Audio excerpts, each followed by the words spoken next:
നമസ്കാരം. അമേരിക്കൻ രാഷ്ട്രീയത്തെ വീണ്ടും നടക്കുന്ന ഭീകര വെളിപ്പെടുത്തലാണ് ഇപ്പോൾ പുറത്തുവരുന്നത്. പ്രസിഡന്റ് ഡൊണാൾഡ് ട്രംപിന്റെ മകൾ ഇവാങ്ക ട്രംപിനെ വധിക്കാൻ പദ്ധതിയിട്ടെന്നാരോപിച്ച് ഇറാനുമായി ബന്ധമുള്ള ഭീകരനെ അറസ്റ്റ് ചെയ്തു എന്ന വാർത്ത ലോക സുരക്ഷാ ഏജൻസികളെ പോലും ആശങ്കയിലാഴ്ത്തിയിരിക്കുകയാണ്. വർഷങ്ങൾക്ക് മുൻപ് ഇറാന്റെ ശക്തനായ സൈനിക തലവൻ ഖാസിം സുലൈമാനിയെ അമേരിക്ക വധിച്ചതിന്റെ പ്രതികാരമായി ട്രംപ് കുടുംബത്തെ ലക്ഷ്യമിട്ടാണ് ഈ നീക്കം നടന്നതെന്നാണ് റിപ്പോർട്ടുകൾ പറയുന്നത്. US പ്രസിഡന്റ് ഡൊണാൾഡ് ട്രംപിന്റെ മകൾ ഇവാങ്ക ട്രംപിനെ വധിക്കാൻ ഗൂഢാലോചന നടത്തിയ ഭീകരൻ 32 വയസ്സുകാരനായ ഇറാഖ് പൗരൻ മുഹമ്മദ് ബാഖർ സാദ് ദാവൂദ് അൽസാദിയാണ് പിടിയിലായത്. ഇയാൾക്ക് ഇറാന്റെ ഇസ്ലാമിക് റവല്യൂഷണറി ഗാർഡ് കോറിന്റെ പരിശീലനം ലഭിച്ചിട്ടുണ്ടെന്ന് US അധികൃതർ വ്യക്തമാക്കി. ഇയാൾക്ക് ഖത്തയും ഹിസ്ബുള്ളയുമായും ബന്ധമുണ്ട് എന്ന് അധികൃതർ വ്യക്തമാക്കുന്നു. ഇറാനിയൻ സൈനിക ഉദ്യോഗസ്ഥനായ അഹമ്മദ് ഖസേമിയുടെ മകനായ അൽസാദി ടെഹ്റാനിൽ വെച്ചാണ് IRGCയുടെ പരിശീലനം നേടിയത്. സുലൈമാനിക്കൊപ്പം സൈനിക ഭൂപടങ്ങൾ പരിശോധിക്കുന്ന ഇയാളുടെ ചിത്രങ്ങളും അധികൃതർക്ക് ലഭിച്ചിട്ടുണ്ട്. ഫ്ലോറിഡയിൽ ഭർത്താവ് ജാരഡ് കുഷ്ണറുമൊത്ത് താമസിക്കുന്ന ഇവാങ്കയുടെ വസതിയുടെ ബ്ലൂ പ്രിന്റ് അറസ്റ്റിലാകുമ്പോൾ ഇയാളുടെ പക്കൽ ഉണ്ടായിരുന്നു. ഫ്ലോറിഡയിലെ ഇവരുടെ വീടിന്റെ ചിത്രം സോഷ്യൽ മീഡിയയിൽ പങ്കുവച്ച ഇയാൾ അമേരിക്കക്കാരുടെ കൊട്ടാരങ്ങൾക്കോ രഹസ്യ സർവീസിനോ അവരെ സംരക്ഷിക്കാനാവില്ല എന്ന് പരസ്യമായി ഭീഷണി മുഴക്കുകയും ചെയ്തിരുന്നു. 2020 അമേരിക്ക നടത്തിയ ഡ്രോൺ ആക്രമണത്തിൽ കൊല്ലപ്പെട്ട ഇറാനിയൻ സൈനിക കമാൻഡർ ഖാസിം സുലൈമാനിയുടെ മരണത്തിന് പ്രതികാരമായാണ് ഇയാൾ ഇവാങ്കയെ വധിക്കാൻ പദ്ധതിയിട്ടത്. സുലൈമാനിയെ തന്റെ പിതൃതുല്യനായിട്ടാണ് അൽസാദി കണ്ടിരുന്നതെന്നാണ് റിപ്പോർട്ട്.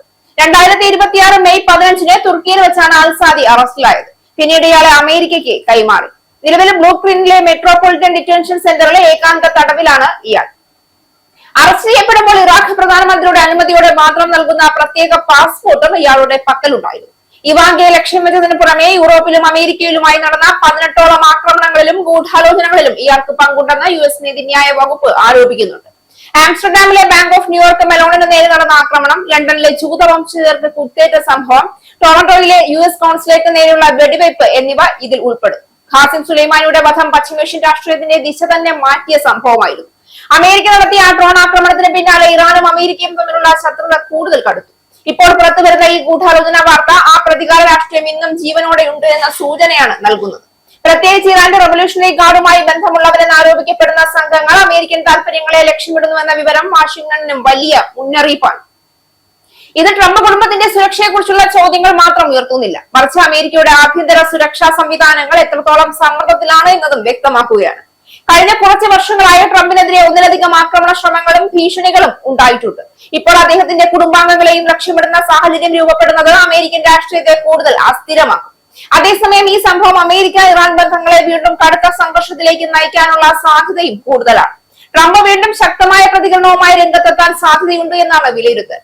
കാരണം ട്രംപ് രാഷ്ട്രീയത്തിൽ എല്ലായ്പ്പോഴും ശക്തമായ തിരിച്ചടി എന്ന നിലപാടാണ് സ്വീകരിച്ചിട്ടുള്ളത്.